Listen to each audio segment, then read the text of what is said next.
हाँ जी 9th class students good morning बेटे मैं ਤੁਹਾਨੂੰ ਫਸਟ ਵੀਡੀਓ ਦੇ ਵਿੱਚ ਚਿੱਤਰ ਦ੍ਰਿਸ਼ ਵਰਣਨ ਦਿੱਤਾ ਜਿਹੜਾ ਤੁਸੀਂ ਪਿਕਚਰ ਨੂੰ ਦੇਖ ਕੇ ਉਹਦੀਆਂ ਥੋੜੀਆਂ ਜਿਹੀਆਂ ਲਾਈਨਾਂ ਲਿਖਣੀਆਂ ਕਿ ਉਸ ਪਿਕਚਰ ਦੇ ਵਿੱਚ ਤੁਹਾਨੂੰ ਕੀ ਦਿਖਾਇਆ ਗਿਆ ਹੈ। ਇਸੇ ਤਰ੍ਹਾਂ ਬੇਟੇ ਆਪਣਾ ਜੋ ਸੈਕਿੰਡ ਟੌਪਿਕ ਹੈ ਆਪਣਾ ਲੇਖ ਹੈ ਪੁਸਤਕਾਂ ਪੜ੍ਹਨ ਦੀ ਮਹੱਤਤਾ ਵੀ ਪੁਸਤਕਾਂ ਪੜ੍ਹਨ ਦੀ ਕੀ ਮਹੱਤਤਾ ਹੈ ਕੀ ਆਪਾਂ ਨੂੰ ਇਸ ਦੇ ਵਿੱਚੋਂ ਪਤਾ ਲੱਗਦਾ ਹੈ। ਤਾਂ ਬੇਟੇ ਇਹਦੇ ਮੈਂ ਤੁਹਾਨੂੰ ਕੁਝ ਹੈਡਿੰਗ ਦੇ ਰਹੀ ਹਾਂ ਜਿਹਦੇ ਵਿੱਚ ਤੁਸੀਂ ਆਪ ਲਾਈਨਾਂ ਐਕਸਪਲੇਨ ਕਰੋਗੇ। ਜਿਸ ਦੇ ਵਿੱਚ ਫਸਟ ਹੈ ਤੁਸੀਂ ਲਿਖਣਾ ਹੈ ਜਾਣ ਪਛਾਣ, ਜਿਹਦੇ ਵਿੱਚ ਤੁਸੀਂ ਲਿਖੋਗੇ ਕਿ ਜਿਹੜੀਆਂ ਪੁਸਤਕਾਂ ਹੈ ਉਹ ਗਿਆਨ ਦਾ ਸੋਮਾ ਹਨ, ਭੰਡਾਰ ਹਨ, ਮਨੋਰੰਜਨ ਦਾ ਸਾਧਨ ਹਨ ਅਤੇ ਜਿਹੜਾ ਮਤਲਬ ਕਿ ਇਕੱਲਤਾ ਦੀਆਂ ਸਾਥੀ ਹਨ। ਤਾਂ ਇਹ ਤੁਸੀਂ ਲਿਖ ਸਕਦੇ ਹੋ। ਕਹਿੰਦੇ ਵੀ ਇਸ ਤੋਂ ਬਾਅਦ ਇਹ ਵੀ ਇਸ ਲਾਈਨ ਦੇ ਵਿੱਚ ਤੁਸੀਂ ਲਿਖ ਸਕਦੇ ਹੋ ਕਿ ਇਸ ਦੁਨੀਆ ਵਿੱਚ ਪ੍ਰਵੇਸ਼ ਕਰਨ ਵਾਲਾ ਮਨੁੱਖ ਗਿਆਨਵਾਨ ਹੋ ਕੇ ਹੀ ਨਿਕਲਦਾ ਹੈ। ਇਸੇ ਤਰ੍ਹਾਂ ਬੇਟੇ ਤੁਸੀਂ ਸੈਕਿੰਡ ਪੁਆਇੰਟ ਦੇ ਵਿੱਚ ਲਿਖੋਗੇ ਪੁਸਤਕਾਂ ਦੀਆਂ ਕਿਸਮਾਂ। ਤਾਂ ਬੇਟੇ ਇਹ ਤੁਸੀਂ ਲਿਖੋਗੇ ਕਿ ਪੁਸਤਕਾਂ ਅਨੇਕਾਂ ਹੀ ਕਿਸਮਾਂ ਦੀਆਂ ਹੁੰਦੀਆਂ ਹਨ।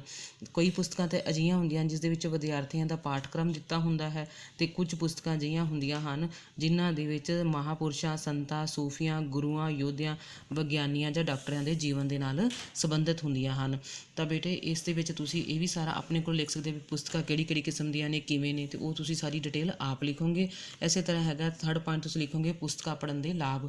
ਤਾਂ ਇਸੇ ਤਰ੍ਹਾਂ ਦੇਖੋਗੇ ਤੁਸੀਂ ਵੀ ਕਹਿੰਦੇ ਹਨ ਕਿ ਤਲਵਾਰ ਨਾਲ ਕਲਮ ਵਿੱਚ ਜ਼ਿਆਦਾ ਤਾਕਤ ਹੁੰਦੀ ਹੈ ਕਿਉਂਕਿ ਸਾਹਿਤ ਤੋਂ ਹੀ ਸਮਾਜ ਪ੍ਰਭਾਵਿਤ ਹੁੰਦਾ ਹੈ। ਇਸ ਤਰ੍ਹਾਂ ਕਲਮ ਦੇ ਨਾਲ ਹੀ ਕੀ ਹੈ ਸਮਾਜ ਦੇ ਵਿੱਚ ਕ੍ਰਾਂਤੀ ਆਉਂਦੀ ਹੈ ਅਤੇ ਇੱਕ ਜਿਹੜੀ ਮਤਲਬ ਕਿ ਮਨੁੱਖ ਨੂੰ ਚੰਗੀ ਜੀਵਨ ਜਾਂਚ ਵੀ ਜਿਹੜੀ ਪੁਸਤਕਾਂ ਸਿਖਾਉਂਦੀਆਂ ਹਨ।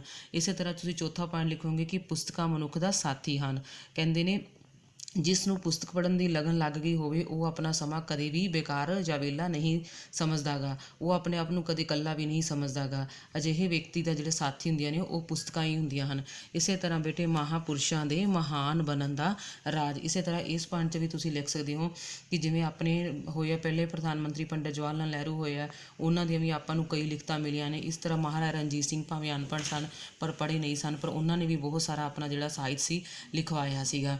ਇਸੇ ਤਰ੍ਹਾਂ ਇਸ ਪੁਆਇੰਟ ਦੇ ਵਿੱਚ ਤੁਸੀਂ ਇਹ ਵੀ ਸਾਰਾ ਲਿਖ ਸਕਦੇ ਹੋ। ਇਸ ਤੋਂ ਇਲਾਵਾ ਹੈਗਾ ਬੇਟੇ ਮੁਕਾਬਲਿਆਂ ਅਤੇ ਰੋਜ਼ਾਨਾ ਜ਼ਿੰਦਗੀ ਵਿੱਚ ਕਾਮਯਾਬੀ ਦਾ ਸਾਧਨ। ਇਸੇ ਤਰ੍ਹਾਂ ਜਿਹੜੀਆਂ ਆਪਾਂ ਤੁਸੀਂ ਲਿਖੋਗੇ ਪੁਸਤਕਾਂ ਹੁੰਦੀਆਂ ਹਨ ਜਿਹੜੀਆਂ ਚੰਗੀਆਂ ਪੁਸਤਕਾਂ ਜਿਹੜਾ ਵਿਅਕਤੀ ਚੰਗੀਆਂ ਪੁਸਤਕਾਂ ਪੜ੍ਹਦਾ ਹੈ ਉਹ ਮੁਕਾਬਲੇ ਦੀਆਂ ਪ੍ਰੀਖਿਆਵਾਂ ਵਿੱਚ ਵੀ ਪਾਸ ਹੋ ਜਾਂਦਾ ਹੈ ਅਤੇ ਚੰਗਾ ਬੋਲਚਾਲ ਅਤੇ ਚੰਗਾ ਸਲੀਕਾ ਪੁਸਤਕਾਂ ਪੜ੍ਹ ਕੇ ਹੀ ਪ੍ਰਾਪਤ ਕੀਤਾ ਜਾ ਸਕਦਾ ਹੈ। ਇਸੇ ਤਰ੍ਹਾਂ ਬੇਟੇ ਇਸ ਵਿੱਚ ਤੁਸੀਂ ਆਹ ਵੀ ਪੁਆਇੰਟ ਲਿਖ ਸਕਦੇ ਹੋ ਕਿ ਸਵੈ ਵਿਸ਼ਵਾਸ ਜਾਗਦਾ ਹੈ। ਇਸੇ ਤਰ੍ਹਾਂ ਕਿਤਾਬਾਂ ਪੜ੍ਹ ਕੇ ਮਨੁੱਖ ਵਿੱਚ ਸਵੈ ਵਿਸ਼ਵਾਸ ਜਾਗਦਾ ਹੈ ਅਤੇ ਇਸ ਦੇ ਨਾਲ ਕੀ ਹੈ ਕਿ ਇਹਨਾਂ ਪੁਸਤਕਾਂ ਦੇ ਜ਼ਰੀਏ ਹੀ ਉਹ ਕਿਸੇ ਵੀ ਮੁਕਾਬਲੇ ਵਿੱਚ ਹਿੱਸਾ ਲੈ ਸਕਦਾ ਹੈ ਅਤੇ ਆਪਣੇ ਆਪ ਨੂੰ ਕਿਸੇ ਵੀ ਮਤਲਬ ਕਿ ਮੁਕਾਬਲੇ ਦੇ ਵਿੱਚ ਅੱਗੇ ਰੱਖ ਸਕਦਾ ਹੈ।